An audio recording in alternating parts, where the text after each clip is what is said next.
ચલો હવે આજે આપણે બેન્ઝીનના બંધારણ વિશે વાત કરીએ છીએ. આજે આપણે બેન્ઝીનના બંધારણ વિશે વાત કરીએ. તો પહેલો મુદ્દો બેન્ઝીનનું બંધારણ.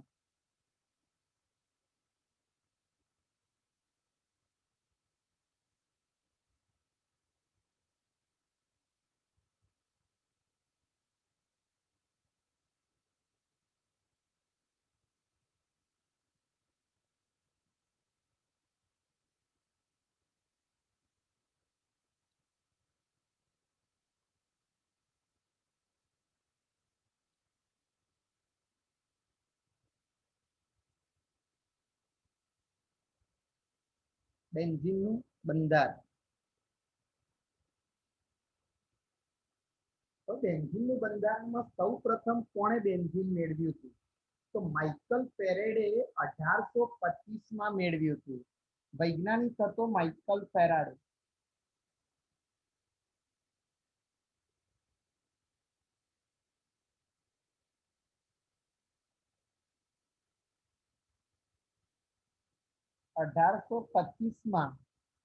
એને બેન્ઝીન મેળવ્યું હતું.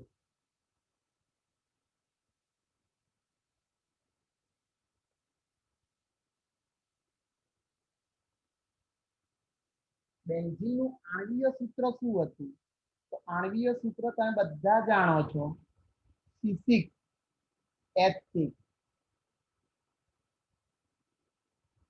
બેન્ઝીનનું આણ્વીય સૂત્ર C6H6 જોવા મળ્યું. ઓકે, હવે બેન્ઝીન એક સ્થાયી અણુ હતું. બેન્ઝીન એકદમ સ્થાયી અણુ છે.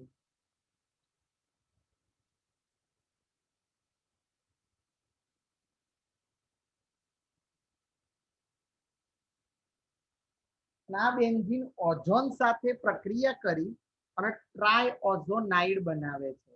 આ બેન્ઝીન છે એ ઓઝોન સાથે પ્રક્રિયા કરે છે. યાદ રાખજો, ઓઝોનનું સૂત્ર O3, આપણે ઓઝોનીકરણ જોયું છે. તો બેન્ઝીન એ ઓઝોન સાથે પ્રક્રિયા કરે છે.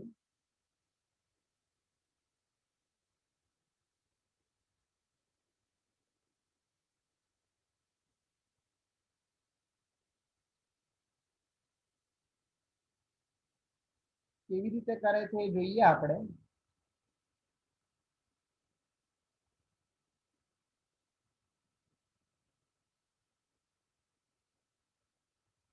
ટ્રાયઓઝોનાઇડ બનાવે છે. તો સર આ ટ્રાયઓઝોનાઇડ કેવી રીતે બને છે?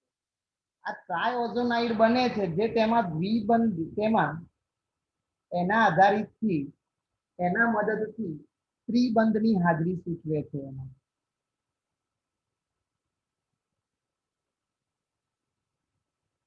ત્રણ દ્વિબંધની હાજરી, ત્રિબંધ નહીં પણ દ્વિબંધની હાજરી સૂચવે છે. એટલે બેન્ઝીનમાં ત્રણ દ્વિબંધ છે, એની હાજરી આપણને ખબર પડે.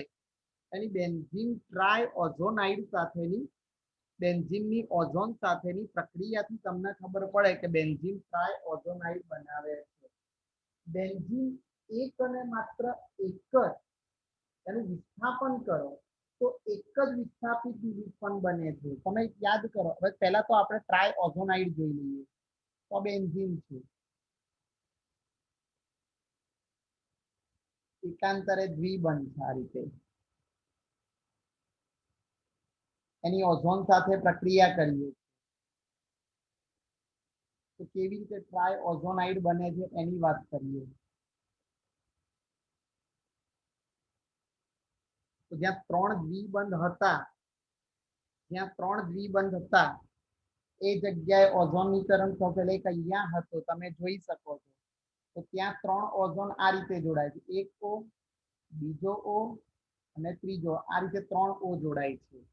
એવી જ રીતે અહીંયા દ્વિબંધ હતું તો ત્યાં પણ ત્રણ O આ રીતે જોડાય છે. આ રીતે બે O અને ત્રીજો O આ રીતે જોડાય છે. એ જ રીતે અહીંયા હતા તો ત્યાં પણ ત્રણ દ્વિબંધ જોડાય, એટલે O જોડાય ત્રણ. એટલે આ રીતે ટ્રાયઓઝોનાઇડ બનાવે છે. આનું નામ થાય બેન્ઝીન ટ્રાયઓઝોનાઇડ. આનું નામ થાય, ફરીથી લખું છું, બેન્ઝીન ટ્રાયઓઝોનાઇડ.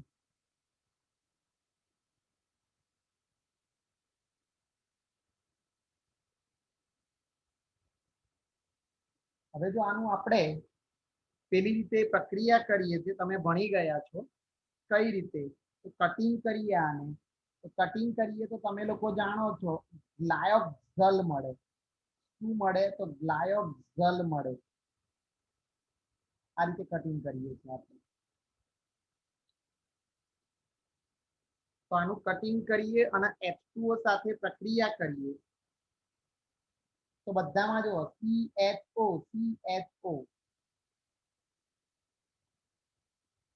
Zn અને H2O2 ની હાજરીમાં પ્રક્રિયા કરીએ તો શું મળે 3 મોલ ગ્લાયોક્ઝલ ના મળે એટલે ગ્લાયોક્ઝલ નું સૂત્ર થાય CHO આ રીતે મળે પ્રક્રિયા એટલે આનું નામ શું થાય છે સાહેબ તો આનું નામ થાય ગ્લાયોક્ઝલ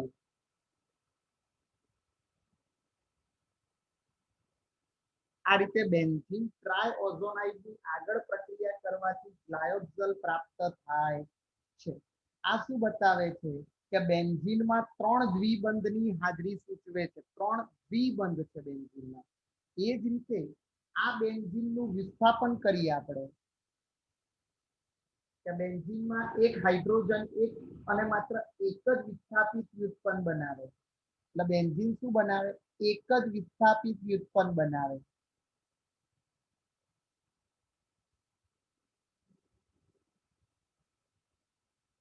બેન્ઝીનનું વિસ્થાપન કરતા એક અને માત્ર એક જ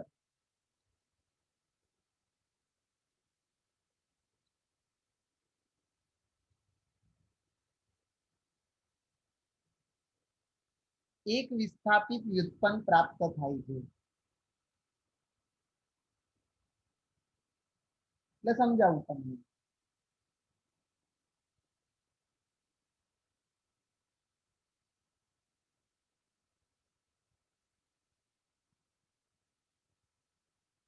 બેન્ઝીનનું વિસ્થાપન કરો તમે તો એક અને માત્ર એક જ વિસ્થાપિત વ્યુત્પન્ન થાય છે એટલે એવું કહી શકાય કે 6 કાર્બન અને 6 હાઇડ્રોજન પરમાણુની સમાનતા દર્શાવે છે આ શું દર્શાવે છે તો બેન્ઝીનમાં 6 કાર્બન પરમાણુની 6 કાર્બન અને હાઇડ્રોજન પરમાણુની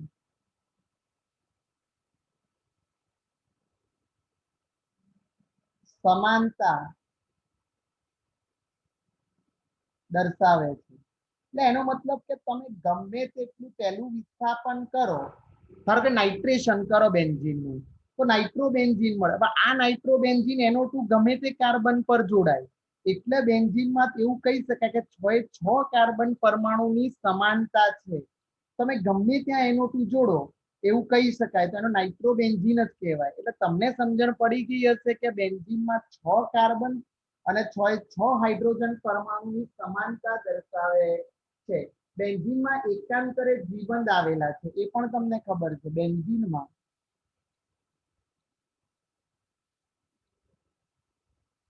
શું આવેલું છે તો એકાંતરે દ્વિબંધ આવેલા છે બેન્ઝીનમાં એકાંતરે દ્વિબંધ આવેલા છે ઓકે આ ઉપરાંત પ્રત્યેક કાર્બન પરમાણુની સાથે હાઇડ્રોજન પરમાણુ જોડાયેલા છે એ પણ તમે જાણો છો કે 6 કાર્બન સાથે 6 હાઇડ્રોજન જોડાયેલા છે પ્રત્યેક કાર્બન સાથે 6 હાઇડ્રોજન પરમાણુ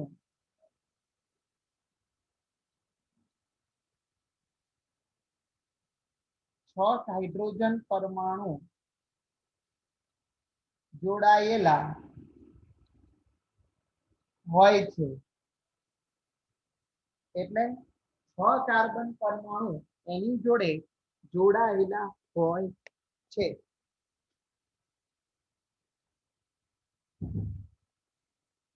હવે તમે આગળ જુઓ એનું બેન્ઝીનનું સ્ટ્રક્ચર હું દોરીને બતાવું તમને તો કંઈક આવું સ્ટ્રક્ચર બનશે આટલે સુધી કોઈને કન્ફ્યુઝન નહીં હોય હવે આપણે જોઈએ તો બેન્ઝીન દોરીએ તો આ રીતે બેન્ઝીન છે, એકાંતરે દ્વિબંધ છે એટલે તમે જોઈ શકશો કે એકાંતરે દ્વિબંધ છે આ રીતે. હવે એને ડિટેલમાં દોરીએ આપણે તો 6 કાર્બન છે એટલે 1 2 અહીંયા 3 4 5 અને 6. આ 6 કાર્બન ને આપણે જોડી દઈએ આ રીતે.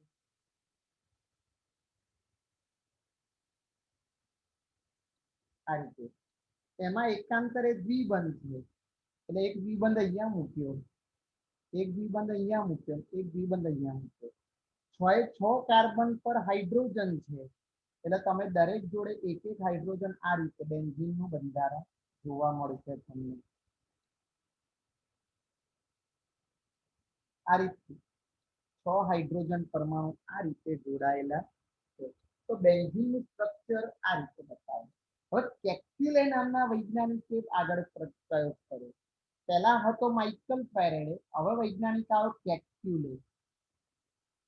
આ કેક્યુલે શું કર્યું તો એને 1,2 ડાયબ્રોમોબેન્ઝીનના બે સમઘટક બનાવ્યા. 1,2 ડાયબ્રોમોબેન્ઝીન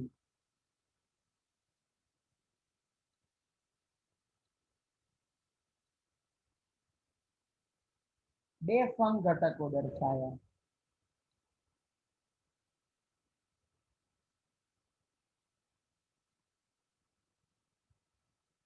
કયા વૈજ્ઞાનિકે બ્રોમોબેન્ઝીનના બે સમઘટકો દર્શાવ્યા તો કેક્યુલે 1,2 ડાયબ્રોમોબેન્ઝીનના સમઘટક દર્શાવ્યા. હવે એને શું કર્યું કે એક સમઘટકના બ્રોમિનના બંને પરમાણુ દ્વિબંધ કાર્બન પરમાણુ સાથે જોડાયા હતા. કે એક પહેલામાં શું થયું એ ધ્યાન રાખો. તો પહેલો સમઘટક છે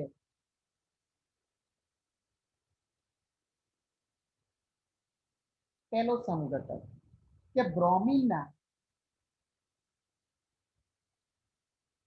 બંને પરમાણુ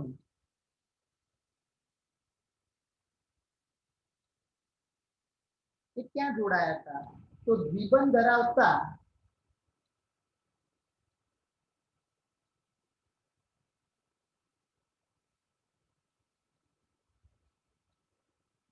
કાર્બન પરમાણુ સાથે જોડાયા. સમજાયું?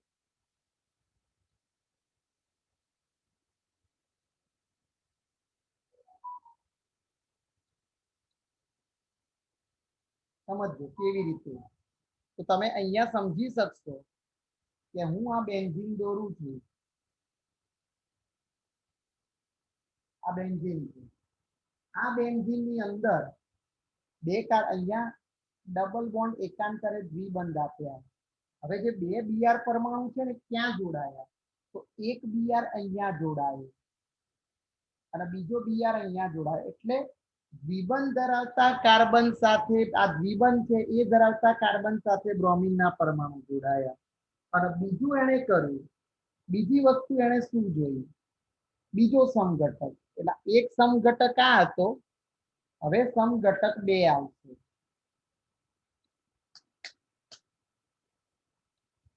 હવે સમઘટક બીજો આવ્યો. બીજા સમઘટકમાં એને શું જોયું તો બીજા સમઘટકમાં કે બેન્ઝીનના બીજા એકલ બંધિત કાર્બન પરમાણુ સાથે બ્રોમિનના બંને પરમાણુ જોડાયા. જે બ્રોમિનના બંને પરમાણુ હતા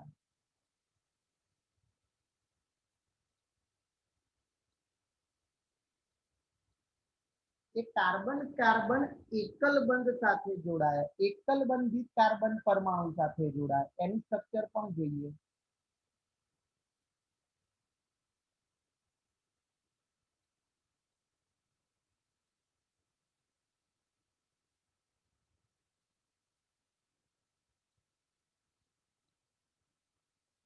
તમે જોઈ શકો છો અહીંયા સ્ટ્રક્ચર એક દોરી આવું. આની અંદર આપણે દ્વિબંધ અહીંયા મૂકવું જોઈએ તો અહીંયા એક અહીંયા અહીંયા બ્રોમિન ક્યાં જોડાયો તો અહીંયા અને અહીંયા. તો તમે જુઓ એકલ બંધિત કાર્બન સાથે જોડાયા આ સાંભળજો, આ એકલ બંધી, આ દ્વિબંધર છે કાર્બન એટલે એવું કીધું માત્ર એક જ ઓર્થો દ્વિવિસ્થાપિત નિપજ બનાવે છે. એના ઉપરથી એવું નક્કી કર્યું કે બેન્ઝીન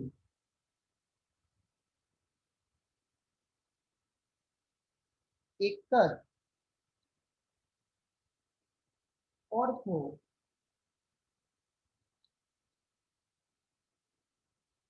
દ્વિવિસ્થાપિત નિપજ બનાવે છે.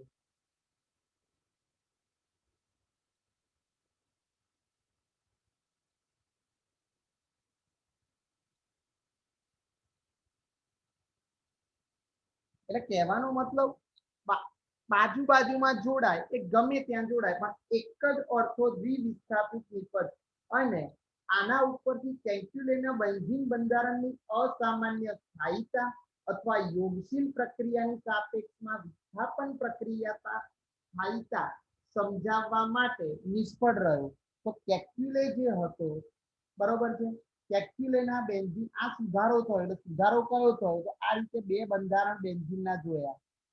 પહેલું બંધારણ કંઈક આવું આવ્યું, સંસ્પંદન થાય છે, એ તમે ભણી ગયા છો. એક આવું બંધારણ આવ્યું અને બીજું બંધારણ કેવું થાય છે તો તમે જોઈ શકો છો, દ્વિબંધનું સ્થાન બદલાઈ જશે.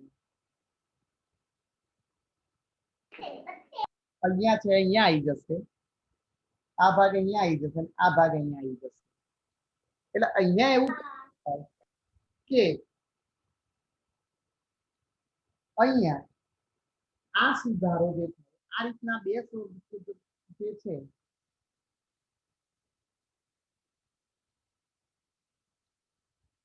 આ સુધારો કેલ્ક્યુલેના જે બેન્ઝીનના બંધારણની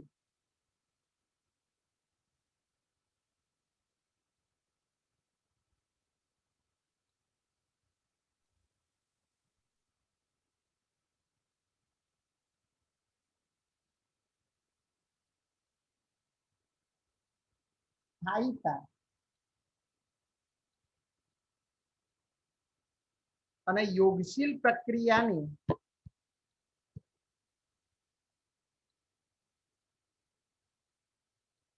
યોગશીલ પ્રક્રિયા એટલે દ્વિબંધ તૂટે છે સાપેક્ષમાં, યોગશીલ પ્રક્રિયાની સાપેક્ષમાં જે વિસ્થાપન પ્રક્રિયા છે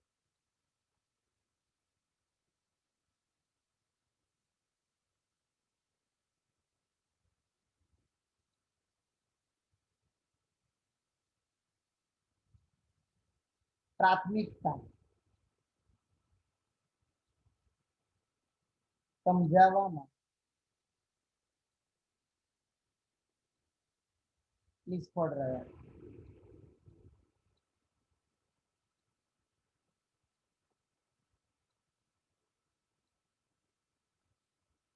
એટલે કે યોગશીલ પ્રક્રિયાની સાપેક્ષમાં કેમ વિસ્થાપન પ્રક્રિયાની પ્રાથમિકતા એ સમજાવી શક્યો નહીં આ જે કેલ્ક્યુલેનો બંધારણ. હવે સંસ્પંદન અને બેન્ઝીનની સ્થાયીતા એટલે સંસ્પંદન દ્વારા સમજાવવામાં આવ્યું. આ બધું ડેટા પછી સંસ્પંદન દ્વારા સમજાવવામાં આવ્યો. હવે આપણે જોઈએ છે સંસ્પંદન અને બેન્ઝીનની સ્થાયીતા. સંસ્પંદન અને બેન્ઝીનની સ્થાયીતા.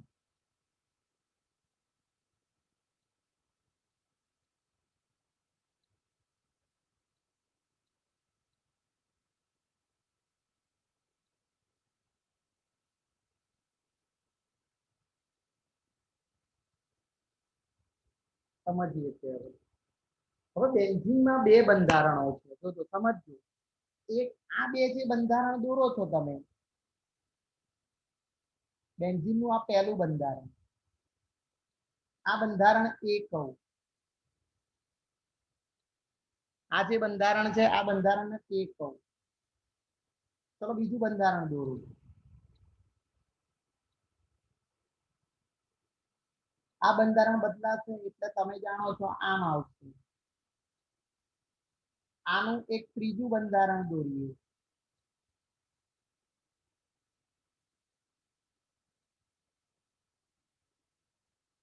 આ રીતે એટલે આ બંધારણ જે દોરાય છે એ બી તો એ અને એના યોગદાન આપનાર બંધારણ કહેવાય. તમે હજુ ચેપ્ટરમાં ભણ્યા નહીં હોય, 12મા આવે છે કે એ અને બી છે એ યોગદાન આપનાર બંધારણ છે.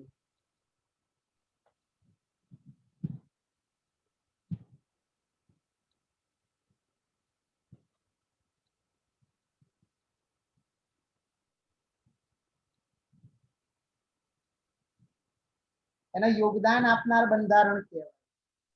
ઓકે, અને જે આપણે ષટકોણ દોરીને વર્તુળાકાર કર્યું છે, જે બંધારણ સી છે, આપણે આને સી બંધારણ લઈએ તો આ બંધારણનું નામ છે સંસ્પંદન સંકૃત બંધારણ તરીકે ઓળખાય છે. એને કયું બંધારણ કહેવાય છે? સંસ્પંદન સંકૃત બંધારણ. કે જે બંધારણ સી છે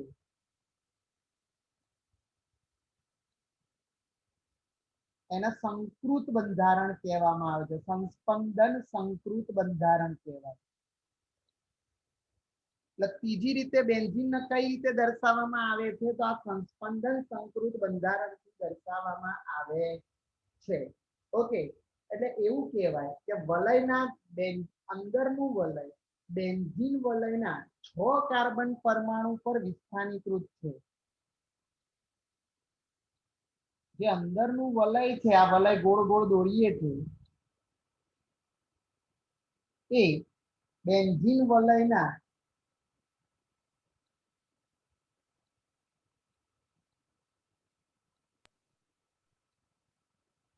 6 કાર્બન પરમાણુ પર વિસ્થાનીકૃત છે, એટલે ફેલાયેલું છે.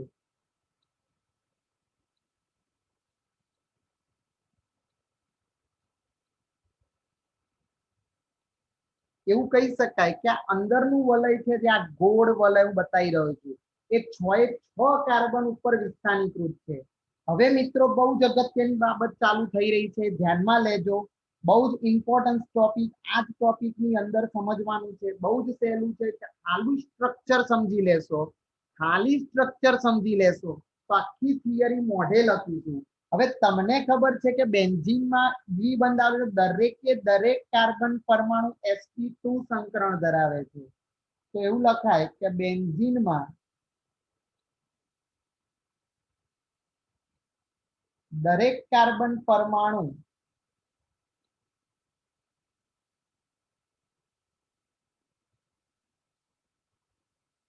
શું ધરાવે છે? તો sp2 સંકૃત સંકરણ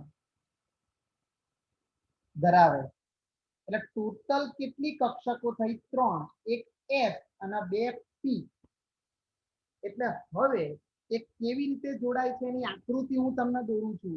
તો આકૃતિ જોજો, અહીંયા હું દોરું છું આકૃતિ, ખાસ ધ્યાનમાં લેજો.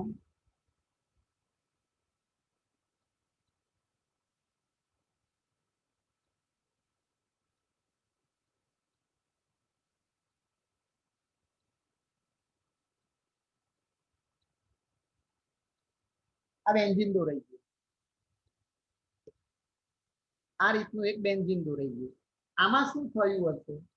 તો આ 6 કાર્બન મૂક્યા, 2 3 4 5 અને 6. આ 6 કાર્બનની sp2 સંકૃત કક્ષકો હશે. એ સંકૃત કક્ષકો સંમિશ્ર થઈને 6 કાર્બન કાર્બન સિગ્મા બંધ બનાવશે. જો કઈ રીતે સર? તો એક આની sp2 સંકૃત કક્ષક લીધી, એક આની sp2 સંકૃત કક્ષક, આની, એટલે બંનેની એક એક સિગ્મા બંધ.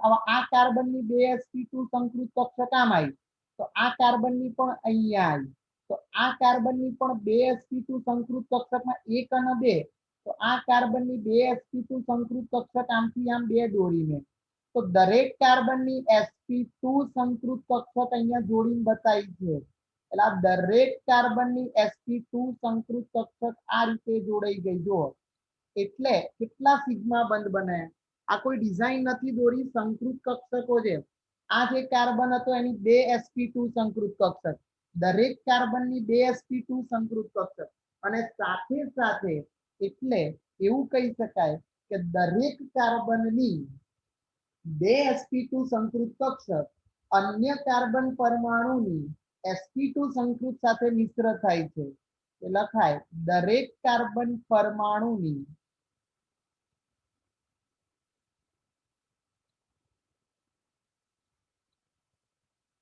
બે sp2 સંકૃત કક્ષક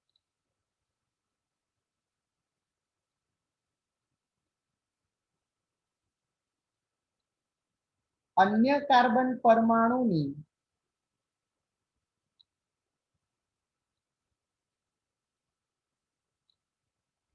બે sp2 સંકૃત કક્ષક સાથે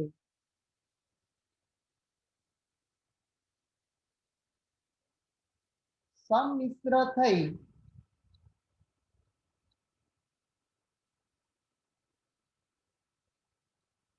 અને કાર્બન કાર્બન 6 સિગ્મા બંધ બનાયા સિગ્મા કહેવાય આને આપણે સંકરણ ભણ્યા હતા એ રીતે સિગ્મા બંધ બનાવે છે સાંભળજો ફરીથી સમજાવું છું ના ખબર પડી હોય તો આ જે કાર્બન લીધો એની બે sp2 સંકૃત કક્ષક આ કાર્બનની બે sp2 સંકૃત કક્ષક એટલે 6 સિગ્મા કેવી રીતે બંધ બન્યા તો 6 સિગ્મા બંધ તમારી સામે બન્યા તો આ બંને વચ્ચે એક સિગ્મા આ બીજો સિગ્મા આ ત્રીજો સિગ્મા આ ચોથો સિગ્મા આ પાંચમો સિગ્મા અને આ છઠ્ઠો સિગ્મા હવે શું બનશે તો હવે કાર્બનની એક sp2 સંગ હવે બે વપરાઈ ગઈ કાર્બનની બે વપરાઈ ગઈ હવે તમારે ત્રીજી સંકૃત કક્ષક આવશે તો એ હાઇડ્રોજનની સાથે જોડાશે જુઓ તો દરેક કાર્બન સાથે હાઇડ્રોજનની sp2 સંકૃત કક્ષક પણ જોડાય છે એટલે એ પણ કાર્બન હાઇડ્રોજન 6 સિગ્મા બંધ બનાવશે અહીંયા પાછું જો અહીંયા દરેક હાઇડ્રોજનની સિગ્મા બંધ બનાવશે એટલે એવું કહી શકાય કે બાકી રહેલી એક એક sp2 સંકૃત કક્ષક દરેક કાર્બનની બાકી રહેલી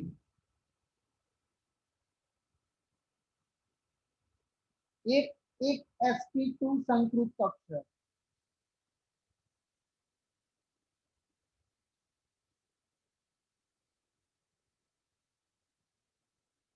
એ હાઇડ્રોજન પરમાણુની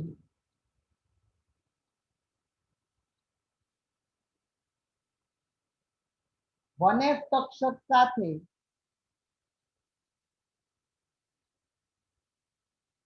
જોડાય છે એટલે ત્રણે ત્રણ sp2 સંકૃત કક્ષક પતી ગઈ તમારી એટલે જોડાય અને એ પણ કુલ તમે જોઈ શકો છો 1 2 3 4 5 અને 6 કાર્બન હાઇડ્રોજન સિગ્મા બંધ બનાવે છે આ રીતે કુલ 6 કાર્બન હાઇડ્રોજન સિગ્મા બંધ તમે બનેલા જોઈ શકો છો હવે આગળ જોઈએ તો હવે શું થશે એટલે ટોટલ કાર્બન કાર્બન વચ્ચે 6 સિગ્મા બંધ અને કાર્બન હાઇડ્રોજન વચ્ચે પણ 6 સિગ્મા બંધ બની ગયે હવે અલગ રીતે જોઈએ તો હવે કયા કયા કાર્બન પરમાણુ જોડાય છે પાછું સ્ટ્રક્ચર આપણે દોરીએ છીએ સ્ટ્રક્ચર જોજો ખાસ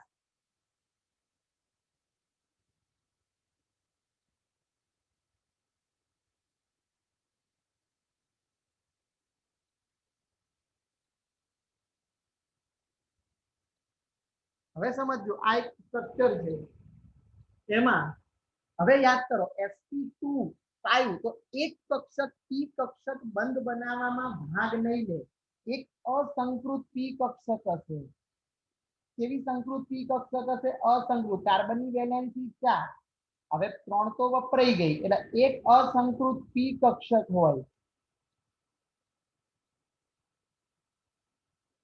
જે વલયના સમતલને લંબ ગોઠવાય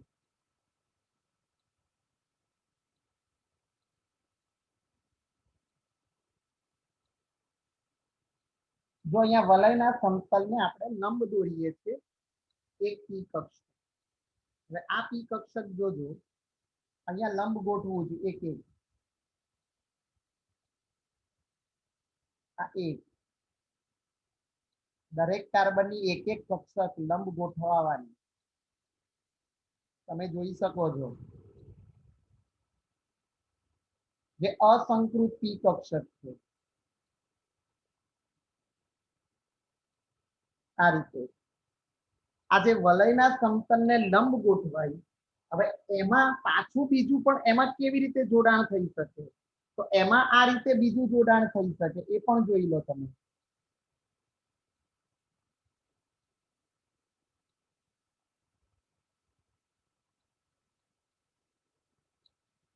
ઓકે, આ કાર્બનની પણ એની એક છે, પણ એમાં પણ પી કક્ષકો જે લંબ ગોઠવાય છે.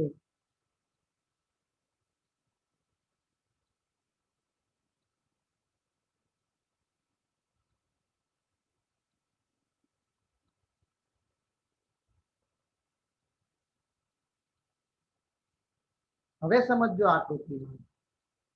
હવે શું થશે આની અંદર, તો આની અંદર આને નંબર આપીએ આપણે. દરેક જોડે હાઇડ્રોજનની તો 1s કક્ષક છે જ પાછી.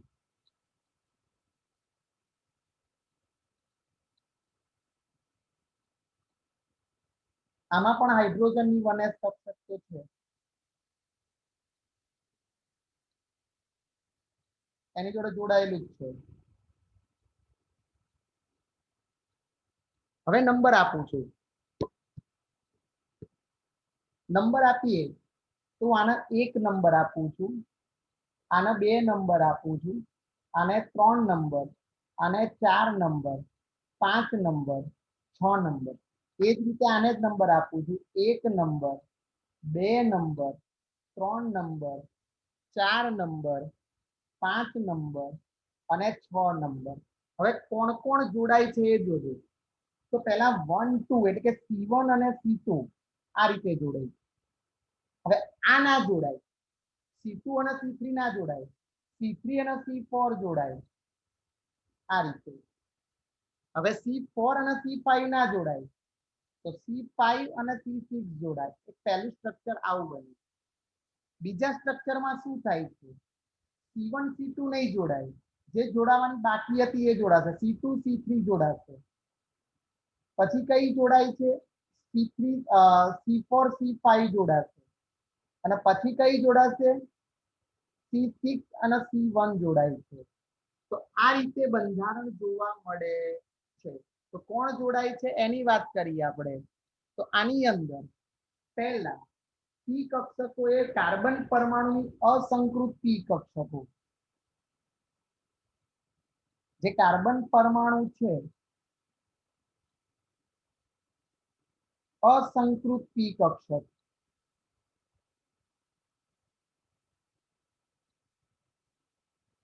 કે જે બંધ બનાવવામાં ભાગ નથી લેતી, એ બાજુએથી સમમિશ્રણ પામે છે અને પાઈ બંધ બનાવે છે. એટલે પહેલો સિગ્મા બંધ હોય, બીજો પાઈ હોય.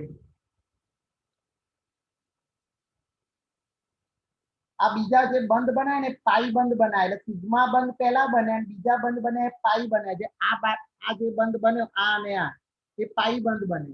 હવે પાઈ બંધ કોની કોની વચ્ચે જોવા મળ્યા, તો યાદ રાખજો, પાઈ બંધ C1 C2, પછી C3 C4 અને પછી C5 C6.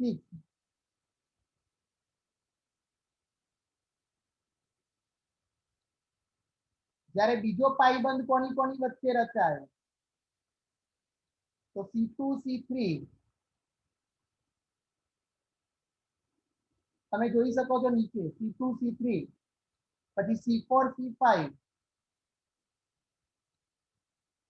અને C6 અને C1 ની પી કક્ષકોથી ના મિશ્રણથી પાઈબંધ બને છે. ઓકે,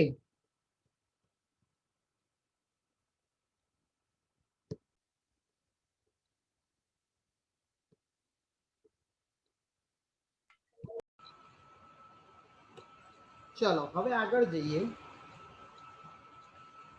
તો આની અંદર થોડાક આગળ જઈએ તો શું આવે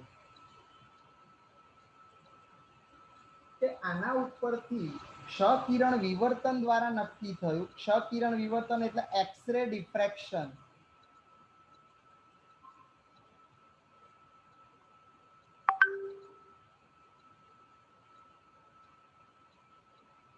ક્ષ-કિરણ વિવર્તન દ્વારા નક્કી થયું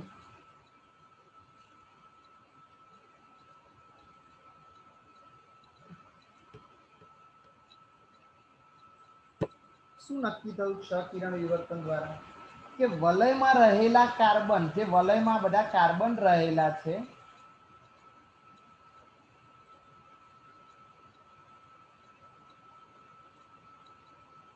કાર્બન પરમાણુ જે છે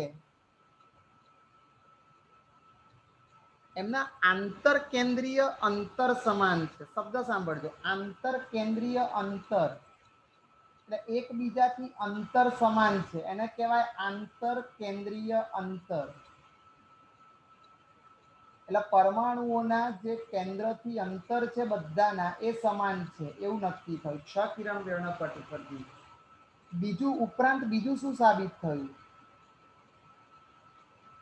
જો આનાથી આનું અંતર સમાન, આનાથી આનું અંતર સમાન, બધાના અંતર સમાન છે એવું નક્કી થયું.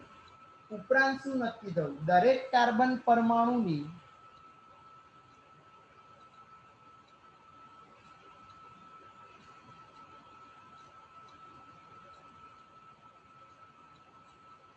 જે દરેક કાર્બન પરમાણુ છે એની પી કક્ષકનું સંલગ્ન કાર્બન પરમાણુની સંલગ્ન એટલે બાજુમાં જેની જોડે જોડાયેલો છે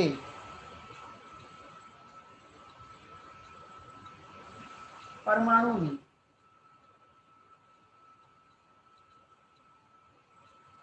પી કક્ષક સાથેનું સંમિશ્રણ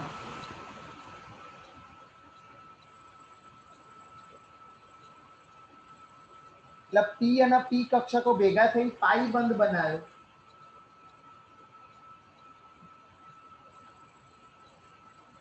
થવાની સંભાવના પણ સમાન છે.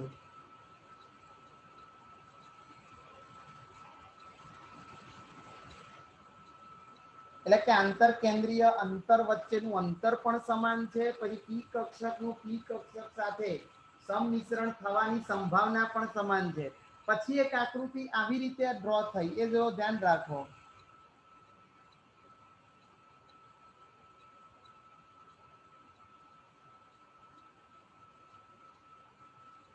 આ રીતે હવે એમાં પી કક્ષકો ભેગી થઈ બધી.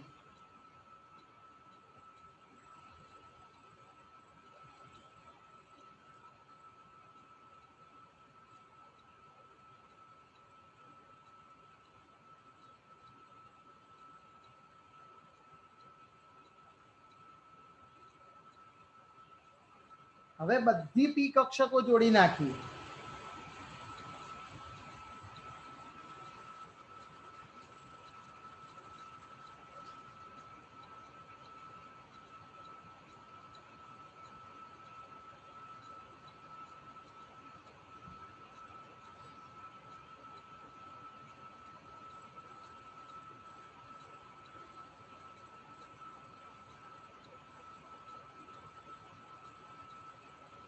આ રીતની એક ડ્રોઈંગ થઈ.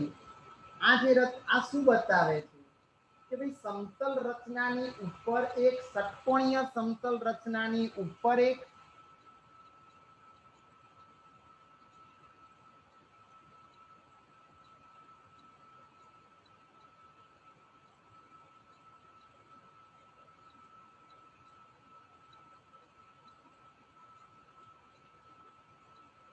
અને એક નીચે